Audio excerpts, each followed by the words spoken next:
안녕하세요. 예, 한상봉 이시도로라고 합니다.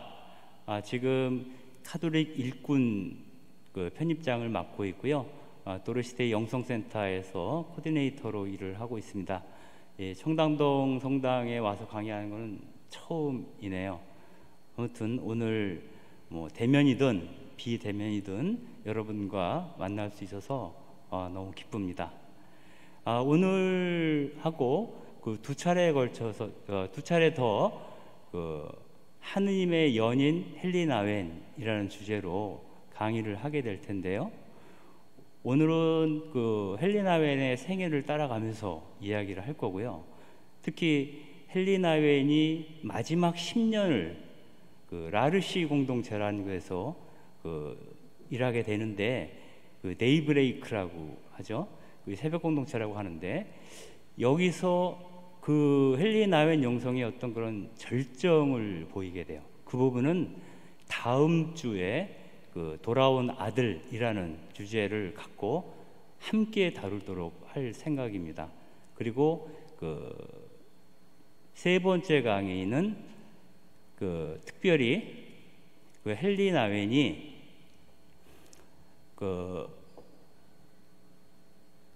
제네시 수도 공동체에서 계시면서 묵상했던 중요한 예술가가 있습니다. 그 사람이 빈센트 반 고흐입니다. 그래서 고흐에 대한 이야기를 과연 헬리나웬이 어떻게 묵상했는지 아마 이것이 세 번째 주제가 될 것 같습니다. 오늘은 먼저 하느님의 연인 헬리나웬을 생애를 통해서 알아보는 시간을 갖도록 하겠습니다. 이야기를 시작하기 전에 영상을 하나 보고 시작하도록 하겠습니다.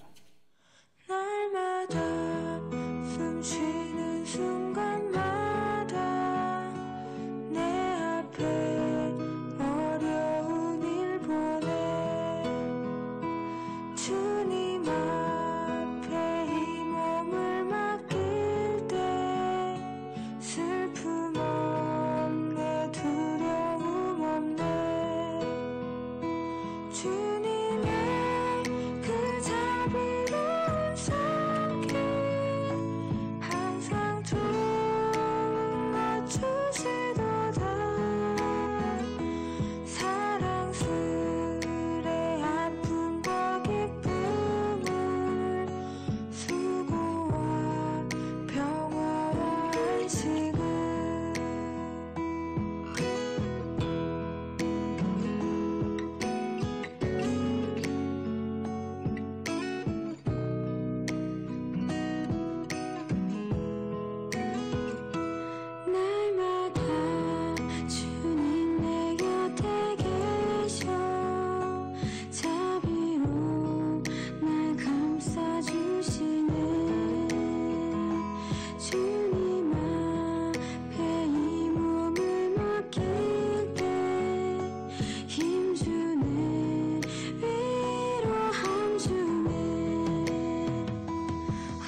예, 우리가 영성에 대해서 관심을 갖는 것은 어떻게 우리의 지상적인 삶 안에서 하나님을 만날 것인가, 아마 이런 것에 대한 궁극적인 관심인 것 같아요. 그리고 보통 우리가 영성가라고 얘기할 때는 자기 온 존재가 하느님 안에 깊이 침몰함으로써 내가 없어진 상태, 오로지 그분만이 나를 온통 차지하시도록 허락한 상태를 우리는 뭐 성인이다 혹은 신비가다 뭐 이렇게 얘기를 합니다. 그런데 그 헬리나 웨이는 그런 얘기를 합니다. 그 토마스 모튼과의 관계도 있지만 두 분의 공통된 생각은 성인이라고 하는 것은 완전한 사람, 즉 퍼펙트한 사람이 아니라 온전한 사람이다, 이렇게 얘기를 해요. 과연 온전함과 완전함의 차이가 뭘까? 이렇게 봤을 때 그 헬리나 웨이의 삶을 통해서 우리는 쉽게 그것을 알아볼 수가 있습니다. 그 헬리나 웨이 그러면 영성 작가로서 뭐 굉장히 유명한 그런 분이죠. 특별히 개신교에서도 관심을 많이 갖고 있는 분이기도 해요. 그런데 현대인들한테 특별히 헬리나 웨이이 주목을 받는 이유는 그 사람 스스로가 너무 많은 내적 불안과 고독, 그리고 불안함 속에 살아왔던 사람이기 때문에 그래요. 그 사람이 흠결이 많음에도 불구하고 어떻게 그 많은 흠결 가운데에서 하느님을 만날 수 있었는가, 또 만나고 있었는가, 그리고 그분 앞에서 자기를 내어놓을 수 있었는가, 이러한 어떤 여정들을 우리가 나웬을 통해서 배울 수 있기 때문에 우리는 그 현대인들이 특별히 헬리나 웨이에게 관심을 많이 갖고 있는 것 같습니다. 즉 우리의 부족함 안에서도 그분을 만날 수 있다는 희망, 그 희망의 근거를 바로 헬리나 웨이이 제공하고 있다, 이렇게 볼 수가 있는 것이죠. 그래서 그 도널드 롤하우저라는 사람이 거룩한 갈망이라는 책을 썼는데요, 거기서 이렇게 얘기를 합니다. 헬리나 웨이는 우리 시대의 키르케고르입니다. 자신의 노력을 나눔으로써 그는 우리가 기도하는 법을 모를 때 기도하게 해주었고 쉬지 못할 때 쉬게 해주었습니다. 유혹을 받을 때 평화를 찾아주었고 근심 걱정이 있을 때 안심시켜 주었습니다. 어둠 속에 있을 때 빛의 구름에 둘러싸이게 해주었고 의혹 속에서도 사랑하도록 도와주었고 이 모든 것을 우리에게 가르쳐 주었습니다. 이렇게 얘기를 합니다. 근데 롤하우저가 이렇게 얘기한 이유는 바로 헬리나 웨이 자신이 기도하는 법을 몰랐고 늘 쉬지 못하고 분주했으며 언제나 유혹받기 쉬운 상태에 있었고 근심 걱정이 늘 그를 사로잡고 있었다는 거예요. 그래서 스스로 어둠 속에 있다라고 느꼈던 존재예요. 그리고 제가 아는 한 헬리나 웨이는 이 문제를 죽을 때까지 완전히 극복하지 못합니다. 이 상태로 머물러 있으면서 그 안에서도 그분은 하느님을 봐요. 기도하는 방법을 몰랐지만 이제 조금씩 기도하기 시작해요. 어둠 속에 있지만 이제 조금씩 빛을 보기 시작합니다. 우리들은 이 지상생애를 살면서 온전히 그분과 일치됐다는 경험을 하는 게 사실상 쉽지 않습니다. 그러면은 아예 애저녁에 포기하고 내가 뭐 되겠어? 이렇게 얘기하기 쉽습니다. 그러나 그 안에서도 끝없이 그분에 대한 갈망, 그 갈망의 끈을 놓지 않는다는 게 영성의 핵심이다 라고 하는 게 이제 헬리나 웨이의 생각이라고 볼 수 있습니다.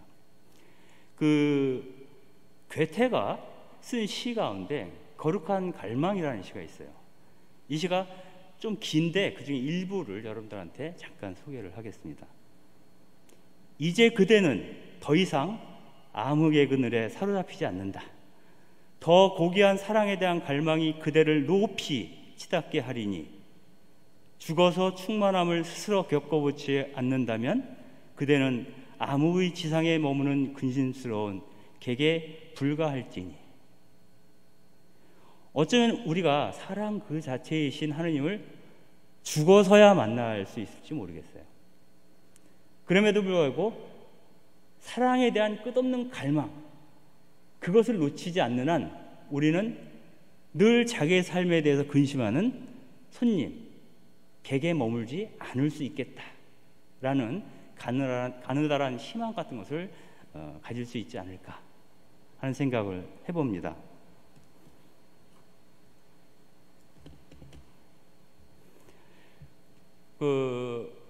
이제부터 헬리나웬의 아주 특별한 어떤 교회적 상황, 역사적 상황, 이 상황 안에서 헬리나웬이 어떻게 자기 자신을 이렇게 움직여 왔는가에 대한 설명을 간단하게 하겠습니다. 헬리나웬은 1932년에 네덜란드에서 태어나는데요. 여러분들 네덜란드 하면 떠오르는 인물이 누가 있어요? 아까 얼핏 언급됐던 키르케고르가 네덜란드 사람입니다. 그리고 요즘 사람들이 가장 좋아하는 화가 가운데 빈센트 반 고흐가 있죠. 그 사람도 역시 네덜란드 사람입니다. 그리고 빈센트 반 고흐가 가장 존경하던 그 화가가 두 사람이 있습니다. 그 중에 한 사람은 밀레예요. 그래서 고흐가 밀레의 그림을 많이 습작하면서 그림 공부를 했다 그래요. 그런데 영적으로 가장 사모하던 사람은 렘브란트였습니다. 근데 그 렘브란트도 바로 네덜란드 사람입니다. 그러니까 네덜란드가 약간 독특한 나라예요.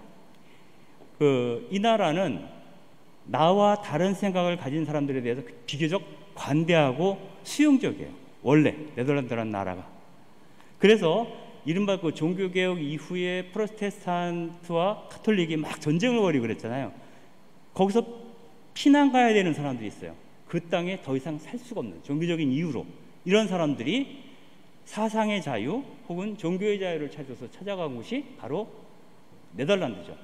근데 네덜란드가 아주 독특한 건 뭐냐면 개신교 집단이든 아니면 다른 무신론자 집단이든 카톨릭이든 그 사람들이 뒤섞여 살지 않아요. 어느 지역은 카톨릭 공동체, 카톨릭 신앙을 가진 사람들만 살고 어느 구역은 개신교인들만 모여서 살아요. 그래서 헬리나웬은 25살이 될 때까지 단 한 번도 개신교인을 만나본 적이 없다 그래요. 물론 무신론자를 만나본 적도 없어요. 그야말로 카톨릭적인 분위기에 둘러싸여서 살았던 거죠. 그런데 이 네덜란드 교회가 특별히 달라지게 된 계기가 발생을 하는데, 그건 뭐냐면 타종교에 대해서 전혀 관심도 없고 무심하게 살 수 있었는데 이른바 제2차 세계대전이 터진 거죠. 제2차 세계대전이 터지면서 나치가 유대인들을 연행해서 아우슈비츠라든가 이런 데서 이제 학살을 하죠. 여러분도 알다시피 나치가 학살한 유대인 숫자가 600만 명입니다. 그 중에서 200만 명은 어린이들이에요. 그러니까 이러한 참상들을 보면서 또 나치의 그 전체주의적인 어떤 그런 전행에 대해서 문제의식을 가지면서 네덜란드 교회는 저항을 하기 시작합니다. 이때의 헬리나웬의 주교이기도 하고 이 네덜란드 교회를 이끌었던 사람이 알 프링크 취경이라고 해요. 이분이 나중에 제2차 바티칸 공의회에서도 역할을 하게 되는데요. 이분이 저항운동을 독려를 하게 됩니다. 그래서 많은 카톨릭 신자들이 나치에 대한 저항운동에 참여를 하죠. 근데 카톨릭만 그런 것이 아니라 개신교 신자들도 나치에 저항을 했어요. 네덜란드라는 사회 자체가 굉장히 개방적이고 어떤 다른 생각을 가진 사람들에 대해서 우호적이지만 나치는 아리안족 중심의 종족주의를 주장을 했기 때문에 많은 이들을 탄압을 했죠. 그래서 이 시기에 카톨릭 신자들과 개신교인들이 만나게 되는데 어디서 만나냐면 바로 어디겠어요? 감옥에서 만나게 돼요. 이 사람들이 평생 보지 못하던 다른 신앙을 갖고 있다라고 믿었던 사람들을 감옥에서 만나면서 여러분들 같이 고난을 받게 되면 어떻게 됩니까? 같이 고생하면 거기서 뭐가 발생하죠? 의리도 생기고 서로에 대한 이해도 생겨요. 개신교인들은 전혀 우리와 다르게 생긴 줄 알았더니 만나보니까 너무너무 생각이 비슷하다라는 거예요. 그리고 그들도 우리처럼 하느님을 따라 살기 위해서 그분을 만나기 위해서 수행하고 기도하는 사람들이라는 것을 알게 됩니다. 그래서 그 타종교인에 대한 개방적인 태도를 유지하기 시작을 합니다. 전쟁 이후에. 그리고 교회 자체가 탈권위주의에 앞장서게 되면서 제2차 바티칸 공예가 1962년부터 65년까지 이루어졌는데 그 이전에 이미 그 공예 이전에 이미 네덜란드 교회에서는 그 모국어로 전례를 시작했습니다. 그 우리 한국 같은 경우에도 사실은 공예 이전까지는 다 미사 때 라틴어로 미사를 진행을 했죠. 그래서 신부님이 이 제대가 여기 있지 않고 이 벽 쪽에 붙어 있습니다. 그전에는 벽 쪽에 붙어 있어서 신부님 사제와 복사들이 이제 이 벽 쪽을 바라보고 미사를 진행을 합니다. 뭐로? 라틴어로. 그러면 신자들은 신부님 뒤통수 보면서 이제 미사를 드리는데 라틴어로 미사를 하니까 무슨 말인지 알아들을 수가 없어요. 그러니까 여기서 앉아가지고 다른 신자들은 뭐 묵주기도를 한다든가 아니면 이제 신부님 미사 진행하는 것을 구경하는 거죠, 뭐. 근데 네덜란드 교회는 이미 공예 이전에 자기 언어, 자기 나라 언어로 모국어로 미사를 진행할 수 있도록 허락을 했고요. 평신도들이 이 독서대에 올라와서 마이크를 잡을 수가 있었어요. 원래 이 제대라고 하는 거는 그 카톨릭교에서는 특별한 공간입니다. 어떻게 보면은 이 성당 자체가 성소이지만 이 제대 위에는 굳이 말하자면 거의 지성소에 가까운 공간이에요, 제대는. 그래서 지금은 제대와 그 신자석 부분이 이렇게 트여 있잖아요. 근데 예전에 공예 이전에는 그 나무로 목책이 쫙 돼 있어요. 지금 여러분들 명동 성당 가시면 지금도 목책이 남아 있거든요. 그 목책 안으로는 사제나 혹은 성가대만 들어올 수 있어요. 나머지는 목책 안으로 들어올 수 없어요. 수녀님도 목책 안으로 못 들어와요. 수녀님들도. 그래서 만약에 제대보를 간다 그랬을 때는 수녀님이 제대보를 깨끗하게 빨래를 해서 이 앞에서 들고 서 계시면 신부님이 가서 받아가지고 와요. 그래서 신부님이 직접 제대보를 깝니다. 그 정도로 특별한 공간이었는데 이 네덜란드 교회는 이미 공예 전에 평신도가 이 제대로 올라와서 마이크를 잡고 독서를 할 수 있는 권한을 부여했어요. 굉장히 선진적인 교회라고 볼 수가 있겠죠. 근데 이 헬리나웬이 사제가 되고 나서 1950년에 사제가 되는데 사제가 되고 나서 공부를 시작한 분야가 임상심리학이에요. 근데 그 당시까지에는 사제들 가운데 어느 누구도 임상심리학을 공부한 사람이 없었어요. 근데 사제뿐만 아니라 카톨릭 교회에서는 심리학 자체를 불온시했습니다. 왜? 심리학이 뭔가요? 인간의 마음을 과학적으로 분석하는 학문이잖아요. 그죠? 근데 인간의 마음을 다룰 수 있는 것은 누구뿐이다? 교회뿐이라고 생각했어요. 인간의 마음을 누가 다뤄? 그거는 사제나 수도자나 이런 교회의 주요한 어떤 그 역량을 갖고 있는 그런 분들만이 인간의 마음을 다루는 것이다. 그 신성한 영역을 과학적으로 분석한다? 통계를 낸다? 인간의 마음이 이렇다 저렇다라고 판단 내리는 것 자체를 불경하다고 본 거예요. 그래서 심리학 공부를 못하게 했어요. 그런데 헬리나에는 처음으로 그 네이메온 대학교에서 그 심리학을 공부하게 되는 거죠. 그거는 그 헬리나웬의 그 주교였던 그 알프링크 추기경이 특별히 활약했기 때문이에요. 또 헬리나웬 집안이 좀 괜찮은 집안이었어요, 사실 교회 안에서. 삼촌도 이제 몬시녀였고, 그래서 이제 그런 영향도 있었겠지만 기본적으로 그 네덜란드 교회가 새로운 학문에 대해서 개방적이었다. 이 당시에 교회가 금지한 것이 두 가지가 있습니다. 학문 영역 가운데. 그게 뭐냐면은 아까 말씀드린 심리학적인 영역하고 역사 비평이에요. 즉 성경을 역사적으로 비평하는 것도 금지했었어요. 왜? 성경에 대한 해석은 누구만이 할 수 있다? 성직자들만이 할 수 있다라는 게 있었어요. 그래서 학자들이 함부로 역사 비평을 통해서 성서를 난도질하는 것을 허락하지 않았어요. 그리고 또 하나가 아까 말씀드린 심리학적인 부분입니다.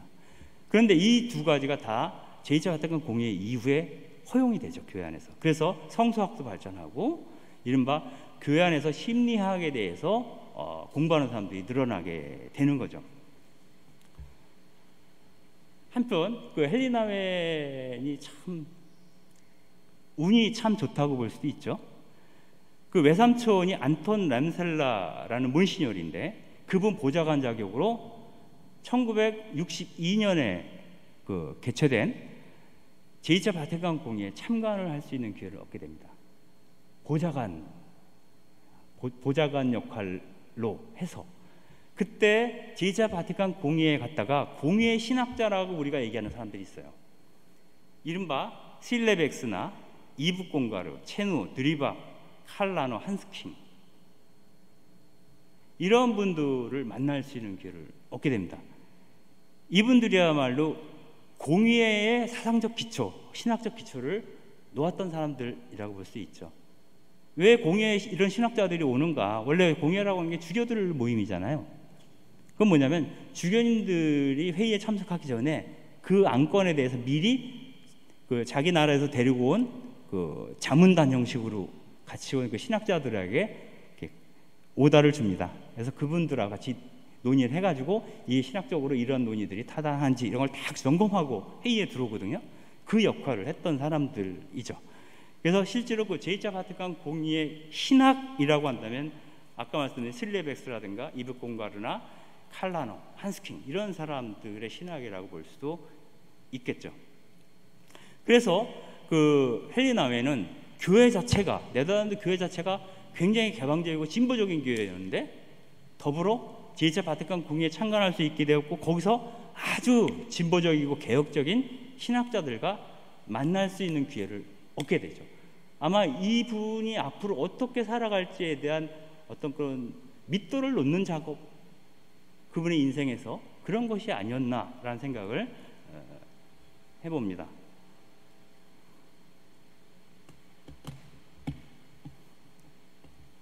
그런데 헬리나 웬은 굉장히 그 예술가적 감성을 갖고 있는 사람이었어요. 즉 그 우리가 임상심리학이 뭡니까?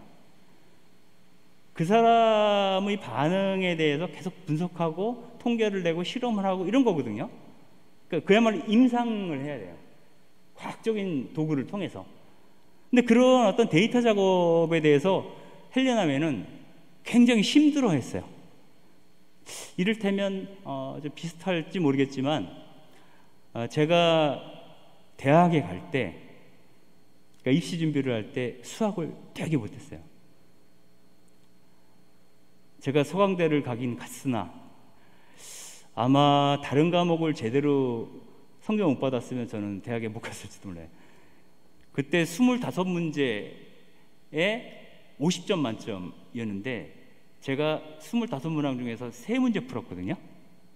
3문제 풀고 굴려서 4문제 맞춰가지고 27, 24, 14점 받았어요. 그게 왜냐하면 수학 시간만 되면 약간의 공황 상태에 빠집니다.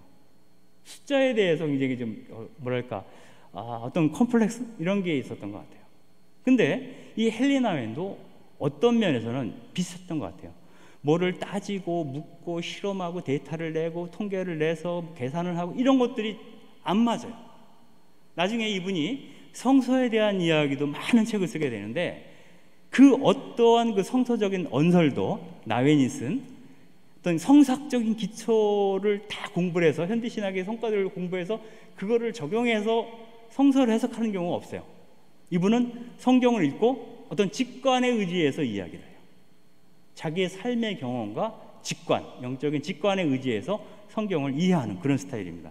그러니까 당연히 임상심리학을 공부하면서 박사학위를 못 받게 돼요. 2번이나 실패됩니다. 2번이나 실패했는데 그 사이에 이분이 책을 2권을 쓰죠. 아주 짧은 소책자입니다. 뭐 페이지로 하면 뭐 한 7, 80페이지, 많으면 한 150페이지 정도 되는 책을 쓰게 되는데 그 책이 명상의 씨앗이라는 책하고 상처받은 치유자로서의 사목자라는 책입니다. 이 2권이 다 한국에도 이미 오래전에 번역이 되었죠. 근데 이 두 소책자가 아주 선풍적인 인기를 얻게 됩니다. 특히 미국에서. 그래서 예일대학교에서 요청이 온 거야. 우리 예일대학교 교수로 와달라. 그러니까 박사학위도 못 받은 사람이에요. 박사학위를 2번이나 하게 논문 과정에서 이제 떨어졌는데, 예일대학교 하면 미국에서도 대단한 대학이거든요. 거기에 이제 교수로 초빙을 받게 됩니다. 그래서 결국 교수로 가는데, 교수로 가면서 조건을 알았어요. 내가 예일대 교수로 가긴 갈 텐데 조건이 있다. 첫 번째는 나한테 논문 쓰라는 말 하지 마라. 그래서 그 대학 교수로 있으면서도 헬리나 아이는 단 한 편의 논문도 쓴 적이 없습니다. 만약 그게 우리나라 대학이면 어떻게 됐을까 싶어요. 아무튼 그러한 단서를 달고 이제 가고, 주로 사람들과 만나고 그들과 만나면서 겪은 것들하고 영적인 어떤 직관, 이런 것에 의존해서 사실은 자잘한 소책자들을 굉장히 많이 쓰게 됩니다. 근데 그 책자를 낼 때마다 사실은 굉장히 사람들에게 어떤 공감을 받게 돼요. 왜? 내가 느꼈던 불안, 아까도 처음에 말씀드렸죠. 헬리나는 굉장히 불안한 사람이라고. 그리고 어둠에 익숙한 사람이고, 특별히 아버지로부터 인정받지 못함에 대한 두려움이 있어요. 잠깐 말씀드린다면, 헬리나는 수많은 책을 썼지만, 그리고 그것이 대중적으로 굉장한 인기를 얻었지만, 그 아버지가 한 번도 나웬이 쓴 책을 읽어본 적이 없대요. 일종의 아버지로부터 인정에 실패한 거죠. 그것이 헬리나한테 굉장히 큰 어떤 그 심리적인 어떤 그런 강박 요인으로 남아 있었어요. 아버지 없음에 대한. 근데 그러한 것들이 나에만 그런 것이 아니라 이 세상을 살아가는 많은 사람들이 누구나 다 한 번쯤은, 아니면 지금도 겪고 있는 아픔들이 있어요. 그 자잘한 아픔들을 대영성 작가라고 하는 사람이 똑같이 앓고 있는 거예요. 그리고 그 안에서도 어떻게 하나님을 만날 수 있는가를 보여줘요. 그것이 이제 공감을 하게 된 거죠. 여기서 상처받은 치유자로서의 사목자 이야기를 잠깐 하고 넘어갈까 싶은데요. 여기 아주 중요한 에피소드 하나가 나옵니다. 그 뭐냐면, 어느 마을 인근에서 전투가 벌어졌어요. 전투가 벌어졌는데, 그 전투에서 진 그 젊은 애띤 얼굴을 가진 병사가 그 전장터에서 탈주를 하게 되죠. 즉 그 폐잔병인 거예요.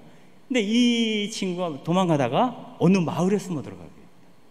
그러니까 그 마을 촌장이 그 소년병을 숨겨주죠.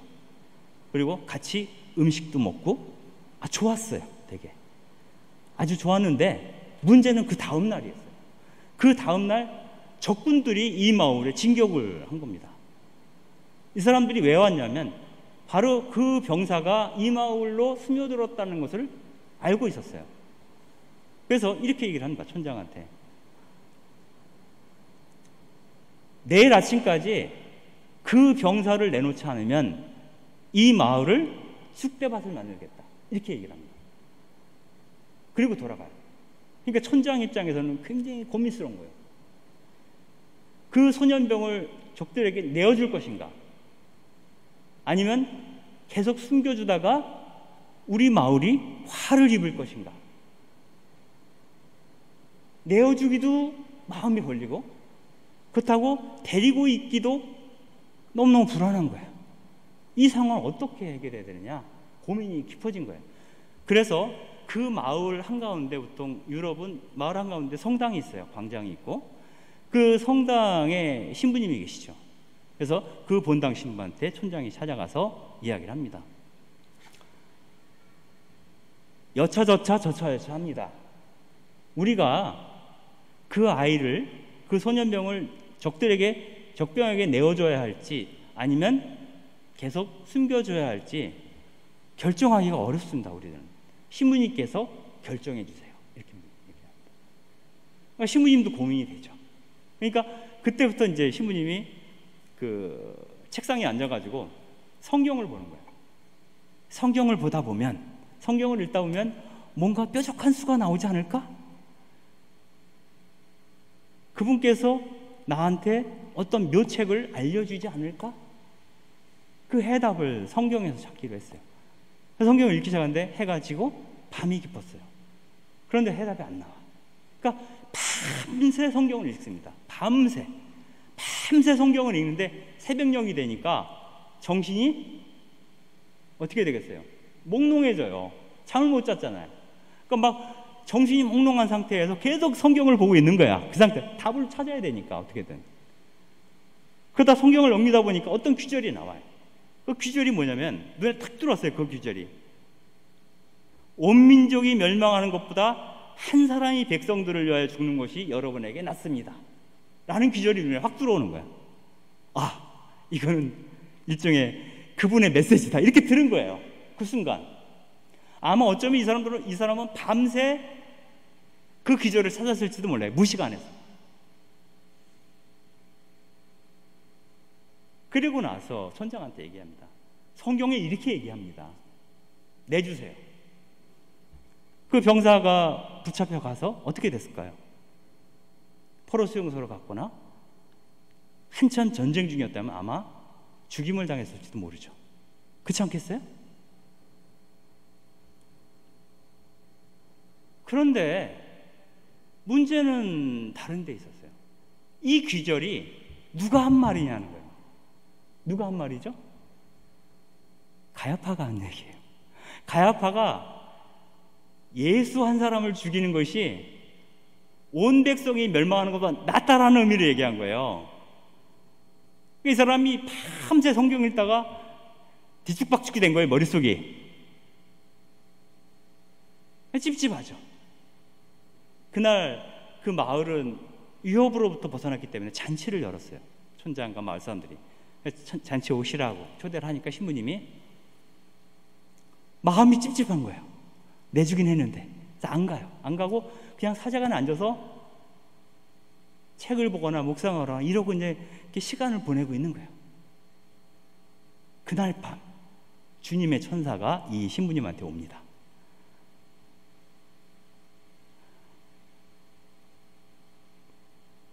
그 천사가 뭐라고 얘기를 하냐면 너는 왜 그리스도를 그들에게 내주었느냐라고 얘기를 합니다. 이거 신부님이 황당한 거죠. 그게 무슨 말씀입니까? 너가 만약에 성경을 읽는 시간에 단 한 번이라도 그 소년병사를 찾아가서 그 눈빛을 보았다면 그 아이를 내주지 않았을 것이다. 관념 안에서 내줘야 되냐 말아야 되냐 성경만 붙들고 얘기한다고 해서 답이 오지 않는다는 거예요. 그래서 이 헬리나에서 얘기하는 건 뭐냐면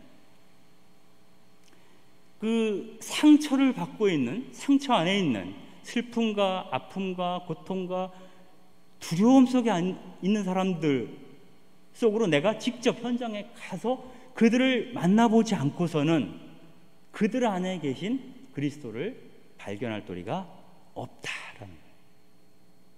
우리는 예수님께서 십자가에 매달려서 고통받으시다가 돌아가셨다고 늘 얘기를 하고 있어요. 그러나 무슨 소설처럼 듣는 거예요. 그 얘기를 정말 예수님처럼 지금 당장 고통받고 슬퍼하고 아파하고 있는 사람들이 있단 말이에요. 그 사람들에게 가서 그들 안에서 그리스도를 느낄 수 있다면 그때 정말 예수님의 마음을 그분의 자비를 우리도 함께 나누어 가질 수 있는 거죠. 그래서 관념적인 신앙에 대해서 비판하는 거예요.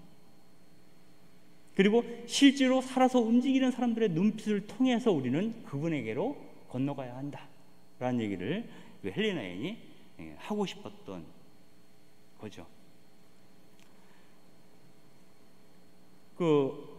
어쨌거나 헬리나 여인이 이 책을 쓰고 이러한 이야기들이 사람들에게 굉장히 큰 감동을 줬어요. 그래서 예일대학 교수로 가는데 예일대학은 개신교 학교입니다. 주로 개신교 신자들이 많아요. 학생 중에서도 카톨릭 신자도 있지만. 그래서 그 학교에서 예배 미사를 해요. 미사를 하는데 미사할 때 개신교 신자들도 이렇게 오죠. 그러면은 원래 그 교회법상 문제가 있긴 하나 헬레나 여인 같은 경우에는 개신교 신자이든 카톨릭 신자이든 구분하지 않고 그들 모두에게 미사에 참석한 그들 모두에게 무엇을 줘요? 성체를 줬다 그래요. 성체라는 게 뭡니까? 그리스도의 몸과 피죠. 그죠? 그리스도의 몸과 피를 받아 먹고자 하는 사람이 왔으면 줘야 돼요, 말아야 돼요?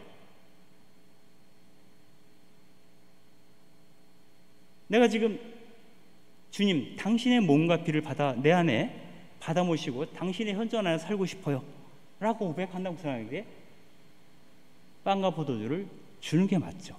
상식적으로 헬레나 여인이 그렇게 했던 거예요. 이게 어떻게 보면 파격적인 거예요. 근데 이게 가능했던 게 바로 그가 몸담았던 네덜란드 교회의 어떤 개방적 태도. 이것이 이분이 그 예일 대학교에서 미사를 할 때도 그대로 이제 적용이 됐던 것이다라고 보는 거죠. 그래서 사실 예일 대학교가 굉장히 큰 환영을 받았어요. 그 지금도 여러분들 헬레나 여인 책들을 보면은 카톨릭에서 나온 책은 별로 없어요. 많지가 않아요. 있어도 주로 개신교 계통의 출판사에서 헬레나 여인 책이 엄청나게 많이 번역돼 있어요. 아마 그것은 개신교에 대한 어떤 개방성, 헬레나 여인이 보여줬던 이런 것들의 영향도 있지 않았을까? 그리고 그것은 카톨릭 개신교를 넘어서 하느님 안에서 늘 갈등하고 고민하는 사람들이라면 그가 카톨릭이든 개신교든 상관없이 헬레나 여인을 읽고 싶었던 것 같아요.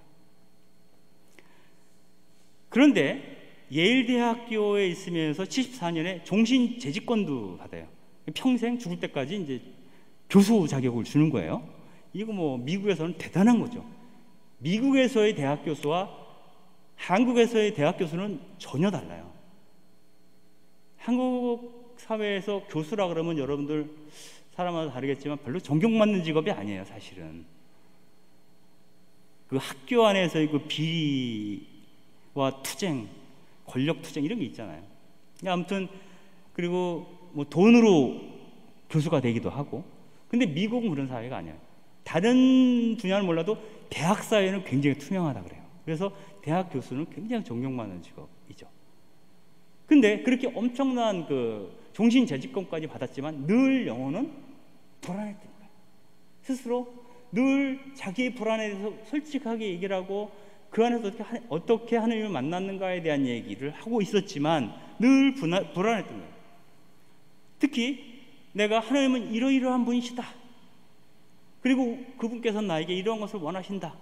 라고 이야기하고 책을 쓰지만 그럼 나는? 이라고 질문을 던지는 거예요. 나weni?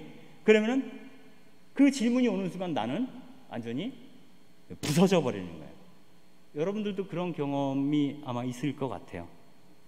우리가 성당에 다니면서 얼마나 좋은 얘기들을 많이 듣습니까? 이를테면 복음서에 이런 얘기가 있죠. 예수님이 그런 얘기를 해요. 부자 청년에게 너가 내 제자가 되려면 가진 바 네 소유를 전부 팔아서 가난한 이들에게 나눠주고 그리고서 내 뒤를 따르라 이렇게 얘기를 해요. 얼핏 좋은 얘기예요. 근데 자기한테 그 얘기를 나 자신한테 적용해 볼까? 라고 생각한 적이 있냐는 거예요. 그거는 수녀님들이나 우리 신부님들 얘기지. 우리 같은 그냥 그 평신도들은 뭐 그 말하고 우리는 상관이 없어. 이렇게 보통 생각을 해요. 그냥 스킵하는 거예요. 그 얘기는. 그러나 헬레나 여인이든 토마스 멀튼이든 이 현대 여성가들이 끊임없이 얘기하는 것은 그것은 모든 그리스도인들에게 주어진 명령이라는 거예요. 지침이고. 그래서 그 자기의 문제로 그것을 받아들일 때는 늘 듣던 얘기도 다르게 다가옵니다. 그래서 아까 말씀드린 네 가진 바 소유를 다 팔아서 가난하게 나눠주고 내들을 따르라는 명령을 듣고 그래야 되는 거구나 라고 진지하게 받아들인 사람들이 나중에 누가 됩니까? 성인이 됩니다. 성 프란치스코가 그런 사람이었어요. 성 이냐시오가 그런 사람. 이 성인들이 대부분 요 구절에 걸러 넘어져서 성인이 된 사람들이 나중에 자기를 버리고 그리스도께서 자기를 온전히 차지하시도록 허용함으로써 신비가의 길로, 성인의 길로, 하나님의 사람으로 되어져 간 사람들, 그 사람들이 이제 우리가 말하는 성인이죠. 그래서 똑같은 규절을 우리가 성당에서 미사 시간에 혹은 책을 읽으면서 듣더라도 그것을 어떠한 태도로 받아들이냐에 따라서 성인이 될 수도 있고, 성인은 남의 일이지 라고 생각할 수도 있다라는 겁니다. 아무튼 그런 거, 자기의 생각과 자기의 삶이 일치하지 않는 것에 대해서 굉장히 불안을 느끼고 힘들어했어요, 헬리나 웨인이. 그래서 더 깊은 차원에서 하나님께 다가가야 되지 않는가, 이런 고민을 하게 됩니다. 그러면서 그 유데스라고 하는 그 트라피스트의 수사님을 만나게 돼요. 근데 이 예일 대학에 처음 갔을 즈음에 만났던 분인데, 이분을 10년 정도 후에 아예 트라피스트 수도에 가서 생활해 보면 어떨까, 이런 생각을 하게 됩니다. 그런데 원래 그 트라피스트 수도에 갔던 봉쇄 수도원은 평생 살겠다, 종신으로 살겠다라는 마음이 없는 한 입회를 받아들이지 않아요. 근데 헬레나 웨는 일종의 현장 체험 비슷하게 수도 생활은 어떤 것일까, 이런 궁금증이 있었어요. 내적인 자기 문제들을 여기 가면 해결할 수 있을까? 그래서 제안을 해본 거예요. 나 거기서 한 몇 달 살고 싶어요, 유대수사한테. 근데 마침 10년 후에 유대수사가 뉴욕주에 있는 그 제네시라는 곳에 있는 트라피스토의 원장으로 가게 됩니다. 그러면서 이 유대수사가 헬레나 웨인한테 얘기를 합니다. 우리 수사님들하고 얘기해 볼게요. 원래 원칙적으로 안 되는 건데 수사님들이 동의를 하면 해볼 수도 있겠다, 이렇게 얘기를 합니다. 그래서 허락이 됩니다. 그래서 7개월 동안 있어요. 7개월 동안 제네시라는 트라피스토원에 들어가서 지내게 됩니다. 그 지내는 동안 그 일기를 쓰게 되는데, 그 일기가 그 유명한 제네시 일기라는 책입니다. 혹시 읽어본 사람? 없거든요.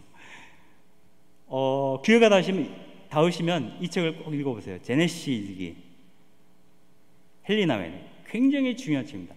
여기서 헬리나이 여러 가지 체험을 하는데, 그 중에 하나가 그 수도사들이 일상적인 생활을 하는 게 있어요. 빵을 굽고 나무를 끊어다가 토막을 내서 장작을 패고 불을 떼고, 그리고 담장을 쌓으려면 돌을 날라야 돼요. 그죠? 여러분들 여기 보이시는 게 성당이에요. 성당 사진. 제네시스도원 성당 사진인데, 이 성당이 이 성당, 청담동 성당의 한 반 정도 크기예요. 반 정도 크기인데 이 벽이 돌로 돼 있어요. 저걸 수사님들이 다 일일이 날라다가 지은 거예요. 얼마나 힘들어요. 헬레나 웨인은 그동안 공부만 한 사람이에요. 육체노동을 해본 적이 없어. 그러니까 너무너무 힘든 거예요. 그래서 한 가지를 끝내면 이제 죽을 것 같은데, 이것만으로도 다른 수사님들은 이 끝났으니까 다음 일 해야지, 저기서 돌 날라야 돼, 이렇게 얘기를 하면 벙치는 거예요. 저것까지 나르면 나는 내 목숨을 부지하기가 어렵겠다, 이렇게 판단할 정도로 그렇죠. 그리고 이 사람은 이 아주 쉬운 거죠. 생활 일상 속에서 이 커피, 찬물 끓이는 거 있잖아요. 커피 끓이는 법도 몰랐단 말이에요. 커피 끓이는 법. 그러니까 그 모든 것을 누가 해줘요? 주변에 있는 분들이 다 해주는 거예요. 비서라든가 뭐. 그리고 자기는 책을 읽고 명상하고 가르치고 쓰고 이것만 한 거예요. 그러니까 일상생활을 모르는 거예요. 그러다가 수도에 들어가서 이 일상이 자기가 그동안 공부하고 책을 쓰고 어쩌고 저쩌고 한 것보다 더 어려운 거야. 더 큰 일이에요. 내가 감당할 수 없을 정도로 일상의 중요함, 일상의 거룩함에 대해서 발견하게 되는 거예요. 예수님 직업은 목수였죠. 그죠? 내가 주님이라고 고백하는 그분이 학자인 나처럼 산 게 아니라 돌을 나르고 있는 저 수사님들처럼 살았던 거예요. 그러면 내가 예수님에 대해서 주님 사랑해요라는 말이 얼마나 허망한 말이 되는가요? 돌을 전하르던 나무를 깎던 그 예수님에 대한 체험도 없이 예수님을 사랑한다? 말뿐이라는 거예요. 관념 안에서 예수님을 사랑한다는 거예요.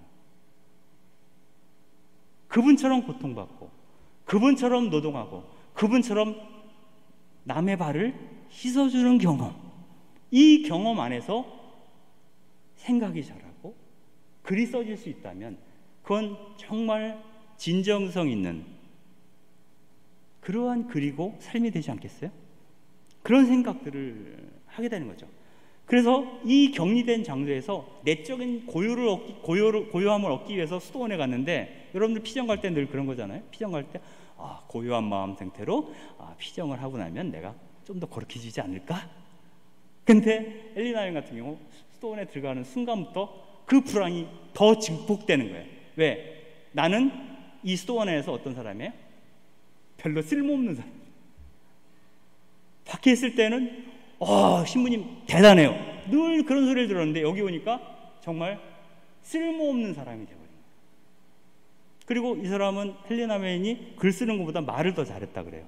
여러분들이 나중에 유튜브 들어가셔서 헬레나 여인 딱 치면, 영어로 헬레나 여인 딱 치면 동영상이 많이 떠요. 강의하는 동영상 보면 막, 사실 저는 몇 개 안 봤어요. 왜냐하면 정신이 없어요. 막 얘기를 해요. 막 얘기를. 이 말을 엄청 잘했대요. 이 제스처도 굉장히 크고. 약간 정신없어요 저는. 글이 훨씬 좋아요 저는, 헬레나 여인을 볼 때.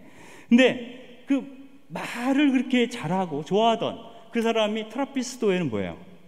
특별한 경우가 아니라면 말하지 말 것, 그거잖아. 침묵이 되게 중요해. 이 사람은 침묵하는 것 자체가 너무너무 힘든 거죠. 그리고 입을 닫고 있는 동안은 존재감을 느끼지 못해요. 그 열패감과 좌절감. 그런데 그 사람이 글을 쓸 때는 침묵 속에서 하느님을 만나는 얘기를 쓰거든요. 이 괴리감을 어떻게 극복할 것인가 굉장히 힘들었던 거예요. 나외는.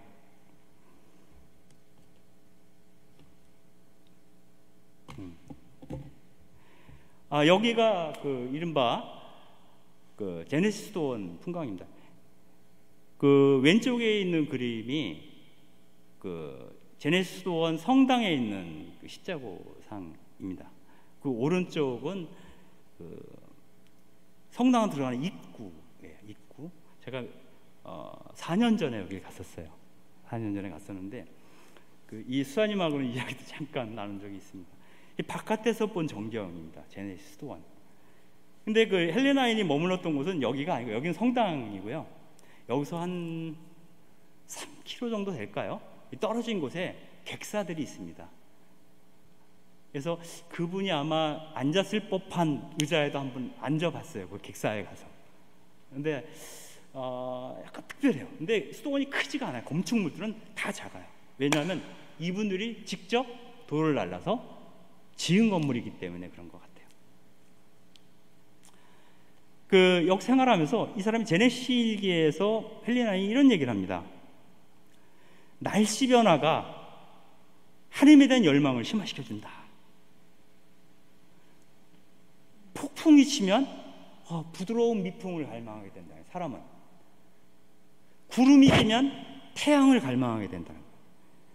대기가 메마르게 되면 왜 비가 안 오지? 비를 갈망하게 된다는 거예요. 그걸 보면서 우리는 어떻게 하느님을 갈망하는가 하는 것을 배우게 된다라고 엘리야 수사라는 분이 얘기를 합니다.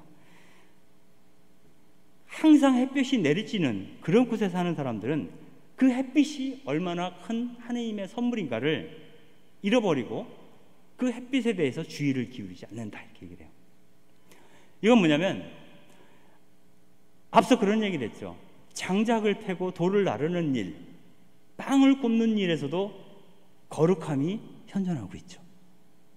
그러나 우리가 일상생활하는 그 하나하나의 것들을 우리는 너무 자잘한 일상이라 거기에 거룩함을 부여하지 않아요.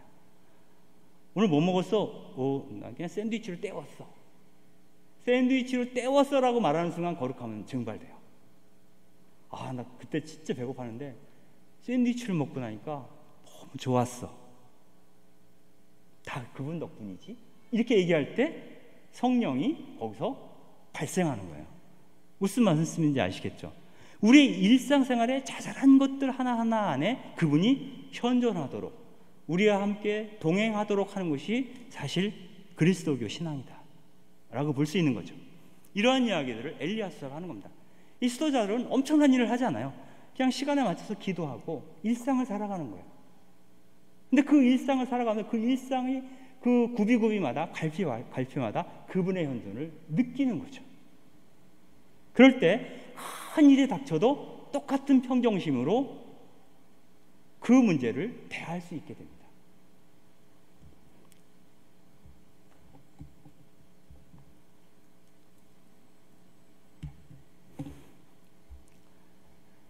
그 제네시기에서 아주 중요한 얘기를 하나 합니다. 아까도 앞서 말씀드린 이야기의 요약이라고 볼 수도 있어요. 나연이 이런 얘기를 해요. 나는 내적인 고독과 내적인 자유, 마음의 평화가 중요함을 가르치고 강의하고 글로서 펴내면서 줄곧 내 자신의 강박 충동과 환상으로 비틀거려 왔다. 도대체 무엇이 나를 이 책에서 저 책으로, 이 장소에서 저 장소로, 이 기획에서 저 기획으로 치닫게 하였던가? 도대체 무엇이 나로 하여금 보이지 않는 분의 실제를 실제하는 모든 것들을 다 본 사람처럼 진지하게 생각하고 이야기하게 만들었던가? 하느님의 사랑을 증거하도록 되어 있는 나의 소명을 지루한 하나의 직업으로 변조시켜버린 것은 도대체 무엇인가? 어쩌면 나는 하느님과 함께 있기보다 하느님에 관해서 이야기하는 쪽이었던 것 같다. 어쩌면 나는 기도에 관해서 글을 쓰느라고 기도하는 생활로부터 떠나 있었던 것은 아닐까? 이런 얘기를 해요. 그래서 사실 그 토마스 캠피스라는 분이 쓴 그리스도를 본받음, 즉 준주성범이라는 책이 있습니다. 거기 보면 그런 얘기를 해요. 지식을 더하는 자는 근심을 더하는 자다, 이런 표현이 있어요. 근데 요거는 약간 뉘앙스가 다르긴 하나, 그분과 함께 있는 시간보다는 그분에 대해서 이야기하기를 더 좋아한다. 그 이야기하는 동안 그분은 내 소리가 지겨워서 나를 떠나 있을 수도 있다는 거예요. 너무 자기 얘기만 하는 사람 우리도 싫어하잖아요. 그죠? 그리고 마치 보이지 않는 그분을 본 것처럼 막 얘기를 해.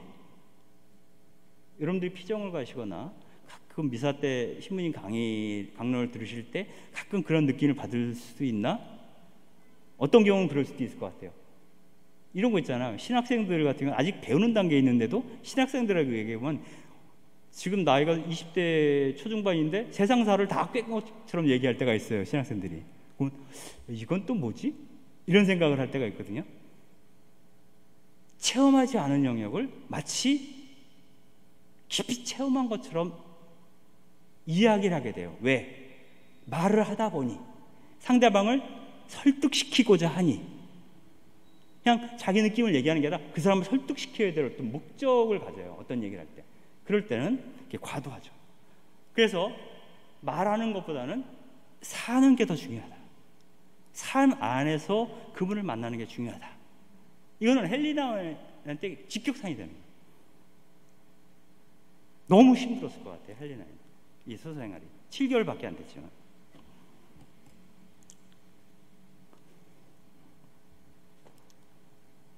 그 얘기도 이어서 합니다. 비록 내게 상처를 준다 해도 이런 질문들이 나에게 엄습하도록 나는 허용해야 된다. 그런데 너무 어려운 일이다 그건. 그동안 나는 준비해야 될 수업, 해야 할 강의, 만나야 될 사람, 걸어야 될 전화, 보내야 될 답장으로 둘러싸여 있었다. 이럴 때 나라는 사람은 없어서는 안 될 중요한 사람이라고 믿는 지경에까지 이르렀다. 너무너무 할 일이 많아. 왜? 내가 너무나 중요한 사람이기 때문에 보자는 사람도 많고 전화하는 사람도 많고 강의해달라는 사람도 많고 나는 너무 중요한 사람이야 이 세상에서. 그때마다 너무 요구가 많다고 불평하면서도 누군가 그런 요청을 하지 않으면 마음이 불편해. 그리고 편지를 써야 하는 부담 때문에 늘 짜증을 내면서도 우편함이 비어 있으면 막 서글퍼져요. 지루한 강의 일정 때문에 초조해하면서도 이런 초청이 없으면 너무너무 실망해. 사람들이 나를 잊어버렸나? 늘 홀로 있기를 갈망하면서도 혼자 남겨지는 것을 늘 두려워했다. 누가? 헬레나의 자신. 그래서 내가 하나의 작은 세계를 긍정했다 부정했다 하는 이런 소용돌이 속에 있으면서 과연 내 안에 고유한 흐름이라는 것이 과연 존재하기라도 하는 것일까? 라고 질문하는 거예요. 이건 뭐냐면은 헬레나인이 갖고 있는 인정 욕구입니다. 굉장히 강력한. 이 인정 욕구가 왜 생겼는가? 나외는 그렇게 얘기를 해요. 결국 이 사람이 심리학 공부한 사람이에요. 아버지로부터 어려서부터 아버지로부터 인정을 받지 못함이 뿌리 깊은 원천이 된 거예요. 그 끝없는 인정 욕구. 근데 다른 사람한테 아무리 인정을 받아도 아버지로부터 인정을 받지 못하는 한 그 문제는 계속 남아있는 거예요. 결국 이분이 돌아가시기 전에 아버지가 네덜란드에서 오죠. 미국으로 와서 나인을 인정하는 얘기를 해줘. 너 참 훌륭하다. 그리고 나서야 그것으로부터 벗어날 수 있었다라고 해요. 그러니까 참 그 어려서의 체험이 되게 중요하죠. 여러분들도 자녀분들을 양육하실 텐데 참 지나고 나면 후회스러운 게 많죠. 저도 마찬가지고. 그때 굳이 그럴 필요가 있었을까? 그냥 말 한 자리라도 좀 따뜻하게 던져줄 걸. 때로는 완전히 아이들 인격 모독한 얘기도 많이 하잖아요. 넌 내 자식이지만 나는 다시 태어나면 너 같은 자식 갖고 싶지 않다. 뭐 이런 식의 얘기를 그냥 푸념처럼 할 수도 있어요. 근데 그 기운이 그 아이한테 전달되면 평생의 어떤 아픔, 데모처럼 박히거든요. 이 세상 사는 게 뭐길래 도대체? 누구 말대로 100년 후에는 이 자리에 앉아있을 사람이 한 명도 없는데 그렇게 못을 박을 필요 없거든요. 그죠? 어찌되었건 이러한 어떤 어려움 속에 그 헬레나이 있었다. 수도원 생활을 하면서도 이 얘기를 또 합니다. 선과 오토바이 간수법이라는 책을 수도원에 있으면서 이제 퍼시그라는 사람이 쓴 책인데 이 얘기를 해요. 산을 오르는 사람은 중에는 두 가지가 있는데 하나는 아욕등반가고 또 한 사람은 무욕등반가다 이렇게 얘기를 합니다. 아욕등반가는 뭐냐면 내가 욕구하는 게 많은 거예요. 나의 욕구가 많은 사람이고 무욕은 내 욕심을 내려놓고 사는 사람이에요. 그래서 욕구가 많은 사람은 산을 오를 때 자기가 목적으로 했던 그 산 외에는 보지 않아요. 오늘은 관악산을 정복할 거야. 그럼 그 사람 목표는 관악산이에요. 그러면 부지런히 관악산을 올라가요. 올라가는 동안에 그 나뭇잎, 바람이 불어 나뭇잎이 찰랑대는 그 사이로 빗살이 들어오잖아요. 봐도 눈에 안 들어와요. 눈부셔. 그리고 모자 푹 눌러 쓰고 올라가. 눈부셔 그러고. 그리고 올라가다 보면 길가에 나무들이 쫙 가지를 뻗잖아요. 거의 터널처럼 뻗고 있거든요. 그래 보면서 야, 나무들이 서로 손을 잡으려고 하네? 이런 느낌을 받을 수도 있을 텐데 어두워. 모자를 다시 올려 쓰고 올라가는 거야. 이 사람은 오직 관심사는 정상에 오르는 것밖에 없어요. 근데 막상 정상에 올라서는 이제 어느 산을 오르지? 다음엔 북한산을 올라야지. 그러니까 정상에 올랐으면 정상에 오르는 쫙 펼쳐지는 그걸 보면서 거기서 또 뭔가 느낄 수 있잖아요. 근데 그건 관심이 없어. 정복했으면 끝난 거예요. 이 사람은 관심사는 이미 딴 데 가 있어요. 이게 이제 어떻게 보면 맹목적인 삶일 수도 있어요. 근데 무역 등반가는 과정을 중시해요. 아니면 과정조차도 중시하지 않을 수 있어요. 무역 등반가의 특징은 뭐냐면 지금 여기에 충실한 거예요. 지금 내가 밟고 있는 이 돌계단, 그 돌계단 옆에 지나가는 개미, 고개를 들니 햇빛이 막 쏟아져.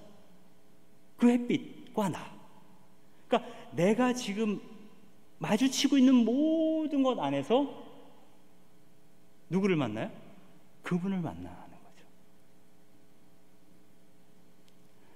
요즘은 사람들이 참 아역등반가가 되니까 되게 어려운 시절을 우리가 살고 있어요. 가장 대표적인 게, 요즘은 거기도 잘 못 가지만 코로나 때문에 카페에 가서 친구들을 만나잖아요. 그러면은 말을 걸라 그러면 다 고개 숙이고 있는 거야.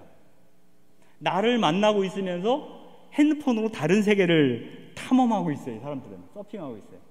그런 경우 많죠. 그리고 말을 걸라 그러면 잠깐만 요것 마저 보고. 내가 이 자리에 앉아 있는 것은 너를 만나기 위한 것이고 너와의 만남에 충실해야 돼요. 그 눈빛을 맞추고 서로 깊은 곳까지 갈 수 있으면 좋은데 그냥 내 몸만 와 있는 거예요. 내 의식 세계는 파편화되어 있어요. 그렇다고 해서 그 사람 대신에 어떤 세계를 탐험하는 게 아니라 어떤 세계들을 탐험해요. 동시에 여러 가지 관심사가 한날 한시, 같은 시각, 같은 장소에서 흩어져 있어요. 그 사람은 누구에게도 주목하지 않아요. 그런 분들이 과연 하나님을 만날 수 있을까? 말을 바꾸면 그 순간에 내 앞에 있는 그 사람이 그분임을 알아챌 수 있을까? 너무 힘들겠죠? 그 얘기를 여기서 하고 있는 겁니다.